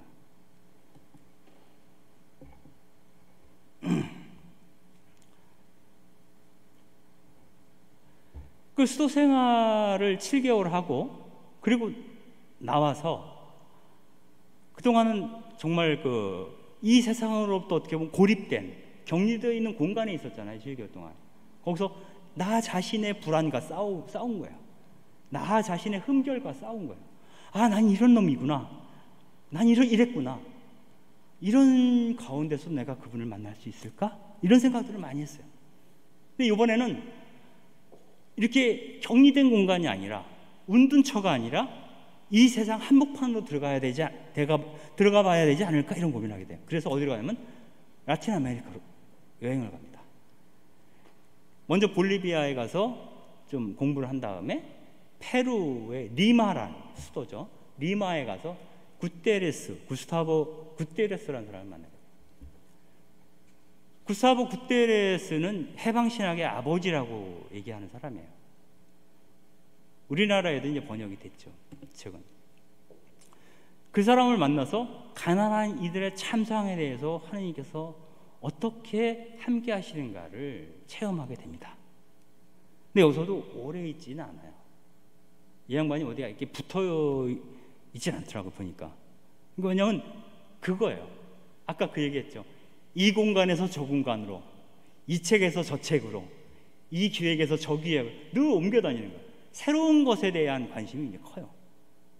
그것이 장점도 있고 세상을 아주 넓게 볼 수 있는 장점도 있고 어떤 면에서는 깊이 들어가지 못하는 단점도 있죠. 이때까지는 이 사람은 떠도는 사람이에요. 떠있는 이 세상으로부터 충분히 이 세상에 뿌리를 내리지 못하고 있는 상태인 거죠. 어떤 의미에서는 헨리 나인의 표현대로 한다면 아버지의 집을 찾지 못한 상태, 이렇게 표현해요. 헨리는 내 집을 발견하지 못한 거예요.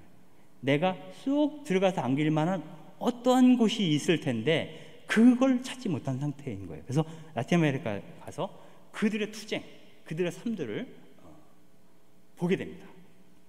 그래서 그 가난한 이들과 하느님이 어떤 관계에 있는지, 그리고 그들 안에서 하느님이 어떻게 움직이시는지, 이런 것들을 보고 듣고 느끼게 되는 거죠. 그렇다면 헨리 나인가, 토마스 머튼가, 그 당시에 어떤 그 신학적 진보적인 신학적 관심을 갖고 있는 그런 사람들이 가난한 사람들에 대해서 어떻게 느꼈는가. 그러니까 해방신학의 연장에서 조금 소개를 하고 넘어가겠습니다. 여러분들 이스라엘 사람들이 하느님의 이름을 처음 들은 것은 모세가 불타는 떨기나무 앞에서 야훼 하느님 앞에 섰을 때죠. 그때 야훼 하느님께서, 그러니까 당신 백성의 상징인 모세에게 처음으로 내린 명령이 바로 에집트에서 종살이하는 히브리 노예들을 구출하라는 명령이었어요. 그죠? 그 첫 명령이. 그러니까 모세가 이 얘기를 합니다. 내가 히브리인들한테 가서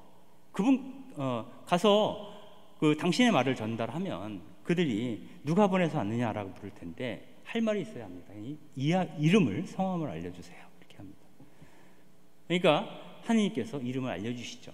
그 이름은 YHWH입니다. 우리는 그 발음을 사실은 몰라요. 우리가 지금 아까 야훼라고 발음했죠.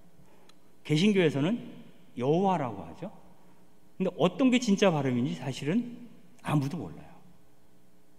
왜냐하면 처음에 야훼 하느님의 이름을 자음만 표기했어요. 발음하지 못하도록. 그리고 그 발음은 하느님의 이름을 부르는 자는 죽는다고 믿었기 때문에 발음하지 않았어요. 수천 년 동안 발음을 하지 않다 보니까 이스라엘 사람들도 그 발음이 전승이 안 돼요. 발음을 못하는데 발음을 어떻게 전승하겠어요? 이 표기법만 전승된 거예요. 또 YHWH. 그래서 뭐라고 불러야 되잖아. 그래서 그 교회에서 논의를 해가지고 발음을 정해요. 임의적으로.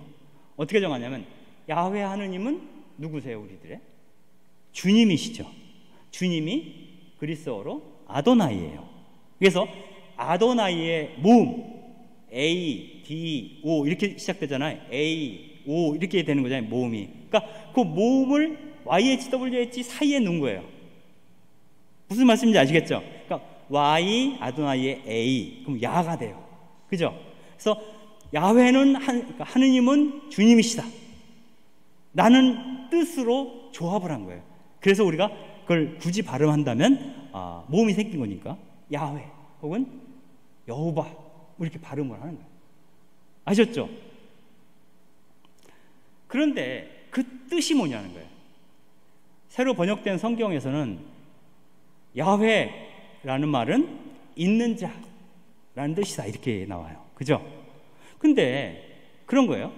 누구한테 가서 당신 이름 뭐요? 그러니까 나 있는 자야 이렇게 얘기하면 아니 이름 말이야 있는 자라니까 이름을 얘기하라고 이렇게 되는 거예요.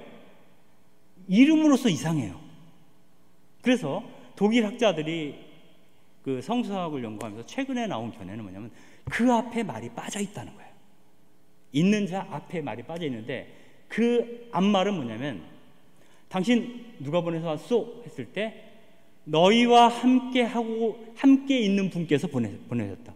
너희와 함께 하고자 하시는 분께서 보내셨다. 이렇게 얘기를 했다는 거예요. 그럼 말이 되죠. 그죠?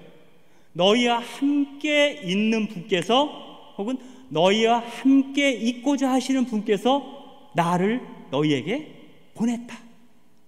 그러면은 너희가 누구냐는 거예요. 너희는 히브리 노예들을 뜻하는 거잖아요.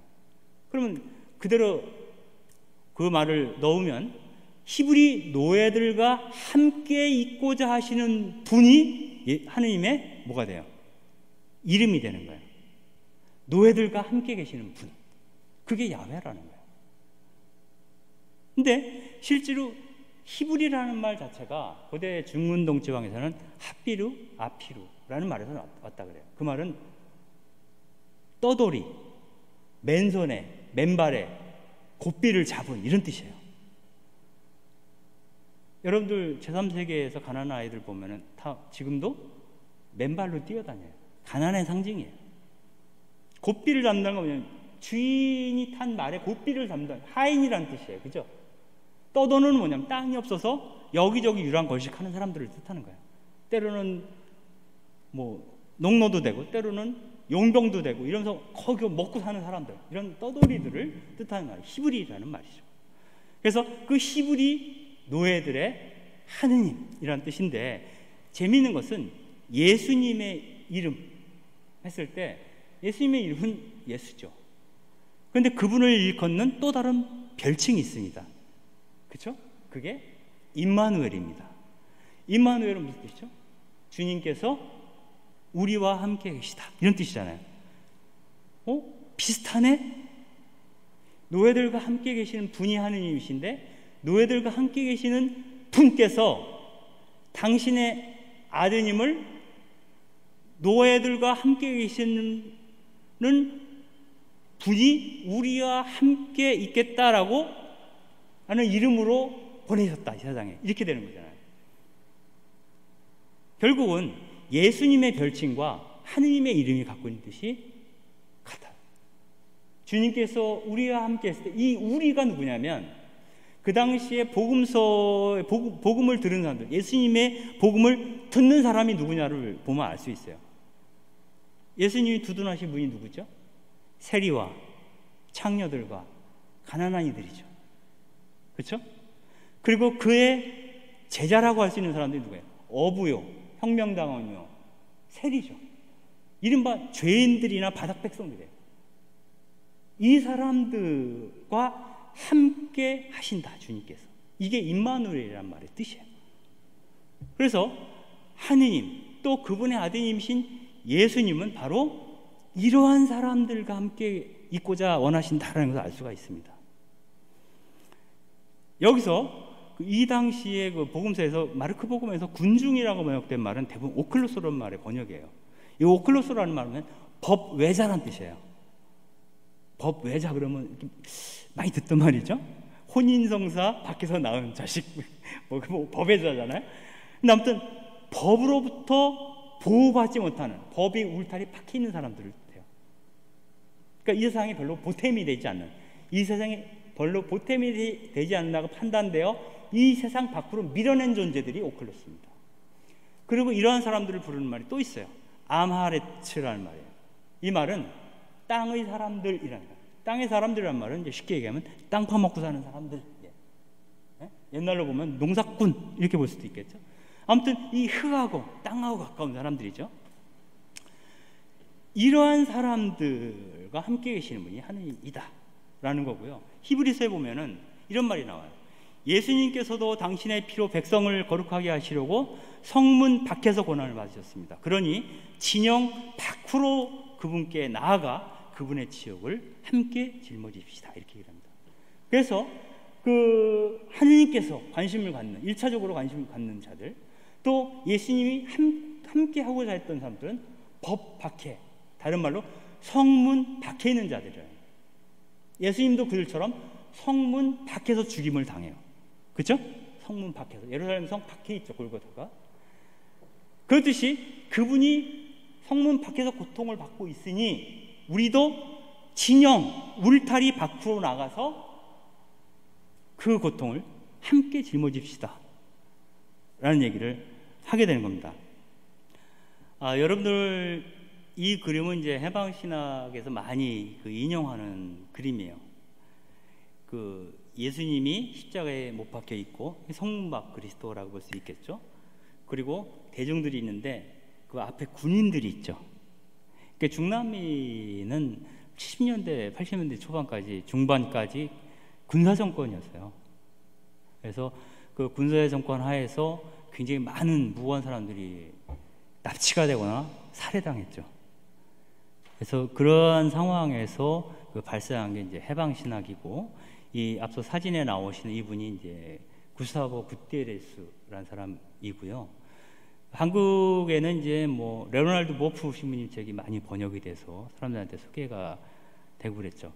근데 이 시간은 뭐 해방신학을 소개하는 시간은 아니기 때문에 이런 분위기다 정도만 여러분들이 느끼시면 될 것 같아요. 그래서 구체적이고 실제적인 고난을 겪고 있는 대중들 가운데에서 그분께서 그들의 아픔과 희망을 함께 나누신다, 이러한 의미이죠. 이거는 그 1965년도에 인준된 그 제2차 바티칸 공의회 문헌 중에 3억 헌장이라고 있습니다. 그 3억 헌장 그 1장 1항 내용이 그들이 겪고 있는 고통과 슬픔, 고뇌와 희망 이런 것들은 바로 우리 그리스도인들이 경험하고 있는 것이다, 이런 얘기를 하고 있죠. 그래서 우리 교회가 이 세상 위에 있는 것이 아니라 이 세상 한가운데에서 고통받는 그들과 함께 할 것을 천명을 했던 그런 문헌이 이른바 사목헌장인데,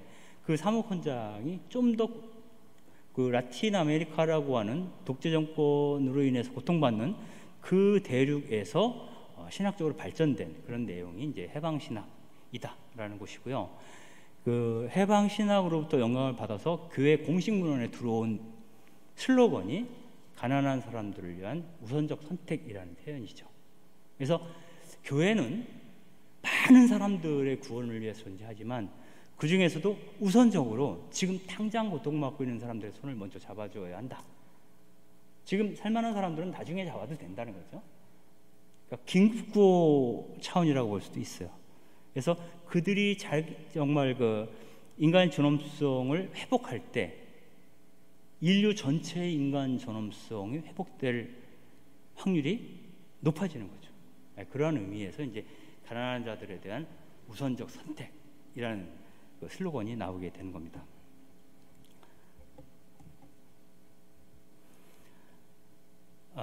이게 마지막 이야기를 할 건데요. 이 헬리나웨는 앞서도 말씀드렸지만은 굉장히 예술가적 감성이 뛰어난 분이다, 이런 얘기를 했어요. 그래서 아까 말씀드린 그 제네시 스톤에 있는 7개월 동안 그분이 그 수도원 도서관에서 주로 탐독했던 게 빈센트 반 고흐의 도록이에요. 그래서 그걸 보면서 도록 옆에 이제 깨알 같은 메모를 해둔다, 묵상한 내용을. 그런데 또 한편으로 이분이 이콘에 대해서도 관심이 있었어요. 이 이콘이죠, 지금 보고 있는 게. 이게 그 안드레이 루블로프라는, 우리가 성화, 그러니까 이콘 그러면은 크게 러시아 이콘하고 불가리아나 그리스,希腊 쪽 이콘을 얘기해요. 근데 그 러시아 이콘이 더 유명하죠, 사실은. 러시아 이콘이 유명한데 그것이 그 러시아가 처음부터 그리스도교 국가가 아니었어요. 14세기에 들어서 카톨릭 그리스도교로 개종을 해요. 근데 재미난 게 그때 그 모스크바 공국의 그 제후가 우리도 종교를 갖자 이렇게 한 거예요. 범국민적으로 우리도 종교를 갖자. 근데 어떤 게 좋을까? 딱 돌아보니까 그 동로마 지역 비잔틴 중심으로 하는 교회가 있죠. 히랍정교회죠. 히랍정교회. 우리가 지금은 히랍정교회라고 부르는 콘스탄티노플을 중심으로 하는 게 있고, 라틴교회가 있습니다. 이건 카톨릭이죠. 라틴교회가 있고, 그 다음에 그 아래쪽으로는 무슬림이 있습니다. 무슬림, 이슬람. 그러니까 아직 종교를 선택하지 않은 러시아가 종교를 선택하면서 각 나라에 사절을 보냅니다. 가서 상황이 어떤지 보고 오렴, 이렇게 보내는데 갔던 사신들이 콘스탄티노플에 가서 완전히 압도를 당합니다. 혹시 그 지금 이스탄불이죠. 이스탄불 거기에 있는 소피아 대성당 아마 가보신 분도 더러 있을 거예요. 여행하면 무조건 가니까 거기는, 그쪽 터키 가면 그 소피아 대성당 가면 엄청난 도움과 그리고 굉장히 많은 이콘들이 있습니다. 거기에. 근데 이콘을 정말 보고 싶으면 여러분들 저기 가셔야 돼요. 불가리아로 가셔야 돼요. 불가리아 가시면 그 불가리아 수도에 소피아 성당이 또 있어요. 이름이 똑같아요. 소피아 성당 지하가 이콘 박물관이에요. 엄청 넓어요. 저도 거기 가보고 처음으로 이콘이 이런 거를 처음 하루 종일 있어도 질리지 않을 것 같아요. 근데 패키지 여행은 그렇게 못하잖아요. 잠깐 보고 나왔지만 너무너무 좋았어요. 아무튼 그쪽으로 가시게 되면 불가리아에 있는 소피아 이콘 박물관을 꼭 가시기 바랍니다. 그런데 이 러시아 같은 경우는 그 소피아 대성당을 보고 너무너무 압도돼가지고 그 얘기를 한 거예요. 그래서 그 히랍정교회를 받아들이게 됩니다. 그러면서 이제 이콘을 그리기 시작하는데 그 이콘에 어떻게 보면 시조 희조라고 볼 수 있어요. 안드레이 르블로프가. 근데 이 사람의 지베르니 고르드의 구세주라는 이콘인데 이게 제작은 되었지만 은닉돼요. 없어졌어요. 없어졌다가 1918년도에 발견이 돼요. 이게 몇 년 만이야 그러면? 거의 한 1200년, 1300년 만에 발견이 됩니다. 그게 러시아 혁명 바로 다음이에요.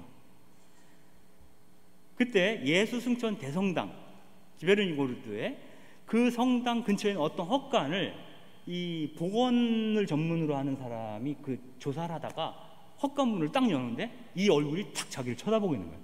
너무 놀라요. 근데 이 이콘을 보게 되면 상처투성이에요. 엄청나게 훼손됐어요. 이 얼굴하고 요 목 있는 부분 정도만 이 색감들이 남아있고 나머지는 다 지워진 거예요. 요거만 남아있는데 이것조차도 거의 폐허 상태? 그렇죠? 아마도 눈과 코가 좀 또렷해요. 다른 부분은 많이 훼손됐어요. 이걸 보면서 헬레나 여인이 이렇게 얘기를 합니다.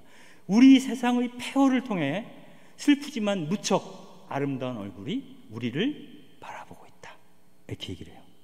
그러니까 이 이콘 안에서 예수님의 형상이 이렇게 훼손된 것은 우리 인류의 마음이 얼마나 훼손되고 있었는지를 보여주는 거다. 그 인류의 얼굴과 예수님의 얼굴을 이렇게 크로즈업 시키는 거죠. 겹쳐서 보는 거죠. 그러면서 이 그림에 대해서 해석을 합니다. 헬레나 여인이 어떻게 해석을 하냐면 이 그림을 보시면 그 예수님이 자세가 이렇게 이쪽을 보고 있다가 고개만 이렇게 돌린 형상이에요. 이 형상 이렇게 보고 있지 않아요. 잘 보세요. 약간 측면으로 돌아서 이렇게 고개만 돌리고 있어요. 고개 돌려서 앞을 보고 있어요. 그죠? 이걸 보면서 남해는 이거는 가야파의 저택에서 예수님이 신문을 받고 있다가 뭔가 인기척을 느껴서 돌아봤는데 베드로랑 눈이 딱 마주친 순간이다. 이렇게 얘기해요. 베드로가 바로 그 순간이 어떤 순간이냐면 루카복음에 따르면 닭이 2번 울고 난 저 사람을 모르라고 3번째 얘기를 하고 돌아서다가 예수님하고 눈이 딱 마주친 거야. 어떨 것 같아요, 마음이?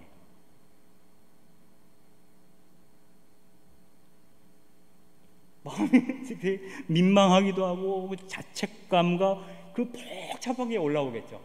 나는 저 사람을 모르고 하는 순간 예수랑 눈이 마주친 거예요. 그 민망함, 그 자책, 이런 것들이 엄청. 그 다음 구절이 베드로는 밖으로 나가 슬피 울었다. 이렇게 되어 있어요. 근데 예수님의 눈빛을 보면 베드로를 원망하는 눈빛이 아니라는 거예요. 베드로를 보면서 그 치근한 마음, 굉장히 잔잔하게 베드로를 보고 있다는 거예요. 그 순간에도. 부연해서 설명한다면 그런 거예요. 당연히 그렇게 얘기를 합니다. 예수님이 십자가에서 돌아가실 때 십자가 위에서 이런저런 이야기를 하세요. 엘리 레마 사박타니, 하나님 아버지 왜 저를 버리셨나이까, 이런 말도 하셨고, 그 다음에 저 사람들은 자기들이 뭘 하는지 모르나이다 라는 얘기도 하셨고, 이게 다 이루었다, 여러 가지 얘기를 하세요. 7마디입니다. 그래서 우리는 그것을 가상칠언이라고 그래요. 십자가에서 예수님이 하신 7마디. 근데 예수님이 돌아가시고 나서 그 여인들이 십자가상을 떠나서 돌아갔을 때, 그 다락방으로 돌아갔을 때 남성 제자들이 거기 숨어 있다가 그 여인들한테 물어본 거예요. 예수가 죽기 전에 뭐라 안 하디? 라고 물어본 거예요. 그렇지 않겠어요? 자기 스승이 잡혀가자마자 주량당을 쳤잖아요. 무서워가지고. 그러니까 숨어 있는데 여인들이 예수님 돌아가신 것까지 다 보고 왔어. 궁금하잖아. 예수님 혹시 뭐라고 안 하디? 이렇게 물어본 거예요. 그런데 원래 사형수들은 십자가에 달려서 저주를 그렇게 많이 퍼부는데, 보통은 십자가에 죽는 사형수들. 근데 예수님은 그 여인들이 전해준 말은 그거죠. 성경 복음서에 나오는 그 7마디 중에 어느 한마디도 그 제자들이나 세상 사람들을 원망하는 말이 없었다는 거예요. 그죠? 하느님을 원망할지언정 제자들이나 다른 사람들을 원망하지 않아요. 자기를 십자가에 못 박은 사람들에 대해서도 저들은 자기들이 뭘 하는지 모르고 있나이다, 이렇게 얘기를 해요. 저 죽일 놈들이라고 얘기 안 한다는 거예요. 그 결정적인 순간에서조차. 그래서 그 십자가상에서조차 나를 원망하는 말, 그 도망간 이 제자들을 원망하는 말을 하지 않았다는 얘기를 듣고 오히려 가슴이 터져나와 북받쳐 올라왔을 거다. 제자들은 그 스승에 대한 뭔가 말할 수 없는 어떤 저분이 예수구나라고 하는 걸 느끼는 거죠. 그분이 그런 얘기죠. 원수를 사랑하라, 이런 얘기까지 하실 분이에요. 그래서 그분이 내 잘못을 타박하지 아니하시고 측은하게 바라보시는 그것이 더 나의 가슴을 쳐서 그분을 증언하기 위해서 목숨 걸고 이후에 나서게 된 것이 아닐까, 그렇게 얘기를 하죠.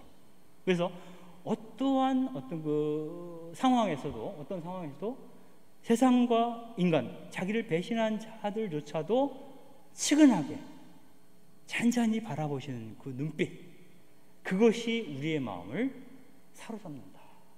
그게 그리스도교의 힘이죠. 강대강으로 가는 게 아니라. 그 얘기를 헬리나 여인이 하게 됩니다. 어찌되었건 그 수도원에 갔다가 남미에 갔다가 돌아와서 다시 예일 대학을 가야 되는데 다른 대학에서 초대가 왔어요. 하버드대로 오라는 거예요. 하버드대가 보스턴 근처 어디 있을 거예요. 제가 가보진 못했어요. 근데 하버드대는 미국에서 제일 좋은 대학이라고 얘기하잖아요. 그죠? 맞나요? 근데 그 대학에 가서 루카복음서를 중심으로 가난에 대한 얘기, 중남미 얘기, 기도와 정치와의 관계 얘기, 이런 얘기들을 루카복음서 강독도 하고, 그 다음에 요한복음에 대한 강독도 했어요. 여기서 핵 중에 하나는 뭐냐면 요한복음 같은 경우에 강생에 대한 얘기가 나오거든요. 말씀이 사람이 되시어 우리 가운데 계셨다. 이 말은 하느님께서 하느님심을 비우시고 사람이 되시어 우리 가운데 계셨다. 고대 언어에서 하느님, 신은 왕을 뜻하는 거예요. 사람은 여기서 종을 뜻하는 거예요. 노예. 그렇다면 강생이라고 하는 것은 하느님께서 사람이 되었다. 즉 왕이 노예가 된 사건. 왜? 그 노예들을 구출하기 위하여. 이런 엄청난 사건이기 때문에 그거를 얘기를 한 거죠. 근데 하버드 대학은 비교종교학이 굉장히 발전된 학교예요. 옛날부터 비교종교학. 그러니까 종교를 어떤 그 예일 대학교는 개신교 학교라고 했잖아요. 그죠? 근데 여기는 종교적인 학교가 아니에요. 종교를 다 객관화시켜요. 비교종교학. 유교는 이런 점에서 이런 일을 하고 그리스도교랑 어떤 게 같고 어떤 게 다르고 이런 것도 비교하는 거잖아요. 이 비교종교학이 발전한 곳이고, 이른바 어떻게 보면 신앙과 상관없이 학문 그 자체를 연구하는 학풍이 있는 학교예요. 그러다 보니까 예수님이 어떻고 자꾸 얘기하니까 나웬이 저 사람은 기독교 전통주의자 아니야? 기독교 중심주의자, 카톨릭 중심주의자, 이런 식으로 이제 매도되는 거예요. 아니면 영적 제국주의다, 이렇게 비판하는 거예요. 영적 제국주의. 그리스도교 신앙으로 세상 만사를 다 해석할 수 있어? 그거 해석학적 독점 아니야? 그거 영적 제국주의지, 이런 식으로 막 비판이 들어오는 거예요. 그러니까 이제 나회는 한 번도 경험을 못했어요. 그런 상황. 늘 환영을 받았었거든. 예일대에서도. 가지고 굉장한 위기, 멘붕 상태에 빠지게 됩니다. 하버드대에서. 그 상태에서 정말 이 무너져 내린 내가 가야 할 곳이 어딜까를 정말 심각하게 고민하면서 그때 만난 곳이 바로 장바니에가 세운 라르시 공동체예요. 특히 그 캐나다에 있는 데이브레이크 새벽 공동체, 그러니까 장애인들과 비장애인들이 같이 형제 자매로 살아가는 공동체거든요. 이 공동체를 만나서 10년 동안 거기서 그들과 살다가 거기서 죽어요. 그래서 마지막 10년에 근데 나웬의 모든 영적인 여정들이 꽃을 피워요. 그 공동체에서. 그래서 그 이야기는 다음번 강의 때 돌아온 아들, 아버지의 집을 찾아갔던 그 돌아온 아들에 관한 얘기와 함께 이야기를 나누도록 하겠습니다. 예, 오늘은 여기까지고요. 다음 시간을 좀 기다려 주시면 고맙겠습니다. 들어주셔서 감사합니다. 마지막으로 영상 하나 보고 끝내겠습니다.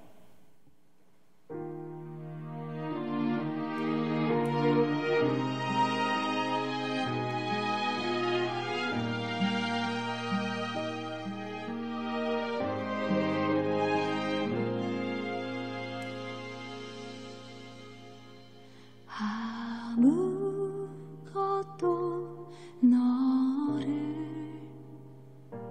슬프게 하지 말며 아무것도 너를 혼란케 하지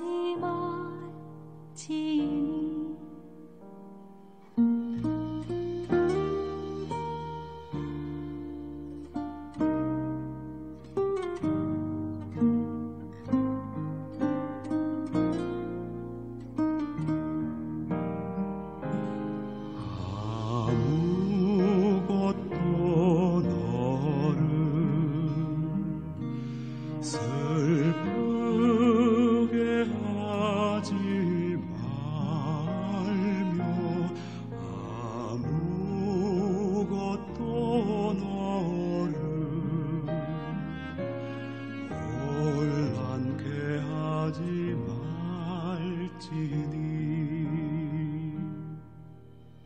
모든 것은 다 지나가는 것 다